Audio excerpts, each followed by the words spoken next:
So some pretty significant news dropped last night from one of the Riot devs, and it was this from Penguin, who is works on Valorant, also follows me, so knows what they're doing. A Valorant game designer just there tweeted this. For what it's worth, we agree that Neon is too strong as well. We're working on some adjustments to balance out the parts that feel overpowered while maintaining her grounded movement combat fantasy. These changes are coming in patch 9.11. Now, for those of you who are wondering, we are currently on patch 9.09.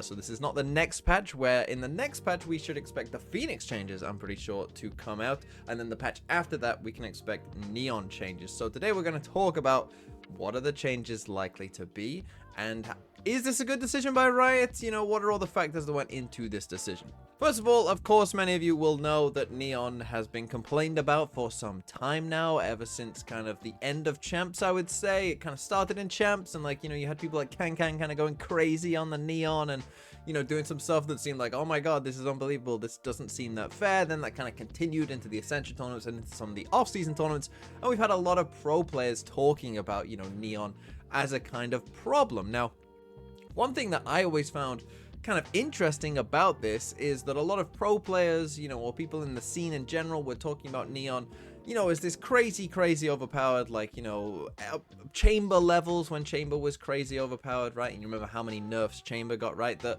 pros were comparing Neon to that in terms of Chamber. My thing about this was always that Neon probably wasn't that strong, because if Neon was as strong as Chamber was, then why aren't you playing it on every map, right? Like, Neon's pick rate was still never even above 50%.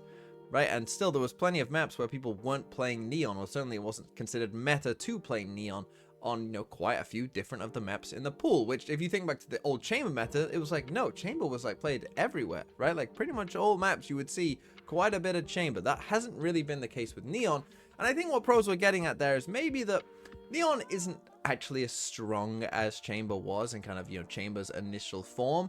But the frustration factor is at a similar level, right? Where Chamber could basically warp the game in a certain way. It kind of changed the game in a certain instance of, you know, around any corner there could be a Chamber, and, you know, he could be there, and you have to check really every angle, you know, very carefully, because there could be a Chamber there, and then he could just teleport after getting a kill across halfway through the map, and it kind of changed the game. And I think Neon is kind of acting in a similar way, right? That there's just certain instances of where Neon is sliding and, you know, going for certain kills that are just warping the game a bit too much, and that's leading to a lot of frustration, because, you know, it's just not something that anything you've seen before, and it doesn't seem like it necessarily fits into this kind of game.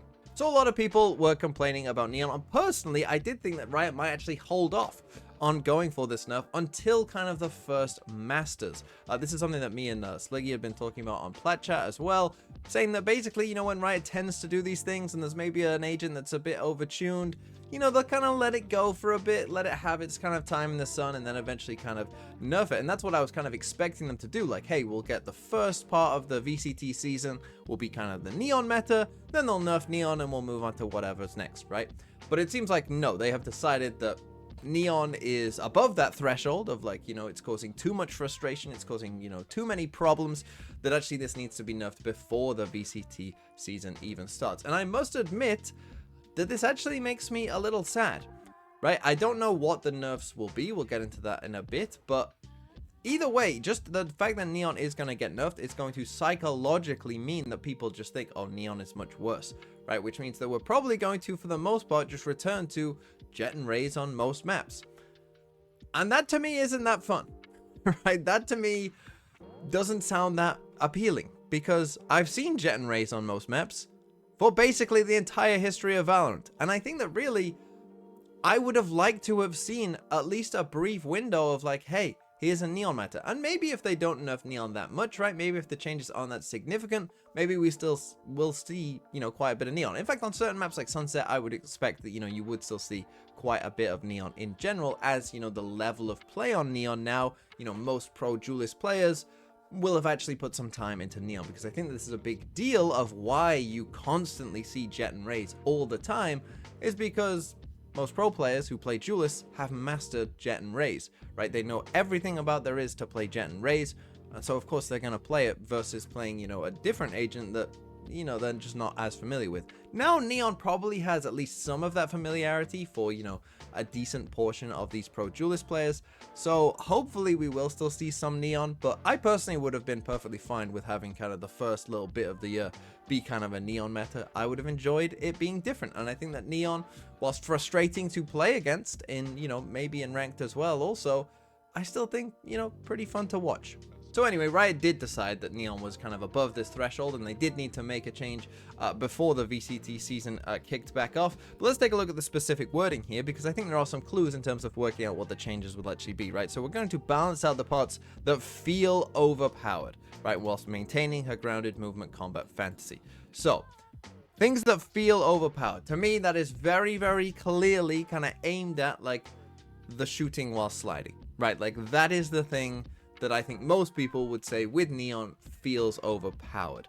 And I understand that the ult as well causes, you know, some problems, and people, you know, feel like the ult is a bit overpowered as well. So it's potential that the ult also could be nerfed. However, in my personal opinion, I don't think the ult is too big of a problem, right? It's an ult. It should be pretty strong, right? Like that's what ult should be. Maybe you want to increase the ult cost of Neon, you know, maybe that's one way of just kind of basically nerfing it, you know, make it an 8 cost ult or whatever. That would be fine. I don't think anyone would have a problem with that, but I doubt that they would change it massively because ults should be pretty strong, right? So I feel like the ult is probably okay, maybe a small nerf there, but nothing too crazy. But definitely the sliding, you know, accuracy with the gun, that's definitely, you know, probably going to be the thing that they target heavy. But of course, they also do mention that they want to maintain the grounded movement combat fantasy.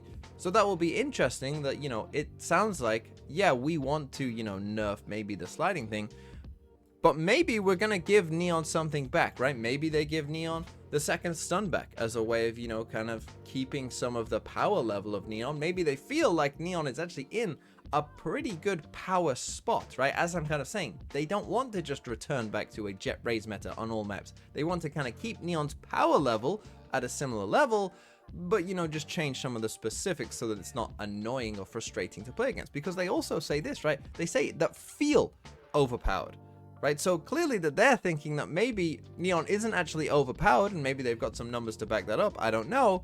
But there are elements that feel overpowered when you play against it, and that's what they want to change, right? Not necessarily that Neon is overpowered. And so therefore, you can perhaps suspect that Riot is thinking of keeping Neon at a similar power level. So whilst we might get some nerfs to Neon in some of those specific areas, I wouldn't necessarily be shocked if they also kind of, you know, gave Neon maybe a little boost in other areas. That would be quite interesting to see. And again, this is happening in patch 9.11, which will probably be coming out, I would assume, early December. So that's probably when you can kind of expect this change to be coming. But let me know what you think in the comments down below. Was nerfing a Neon, you know, a good idea? Should they have done this right now? Should they have maybe waited a bit until the VCT season started to see what teams could cook up with the Neon? And what changes would you make to Neon if you were Riot?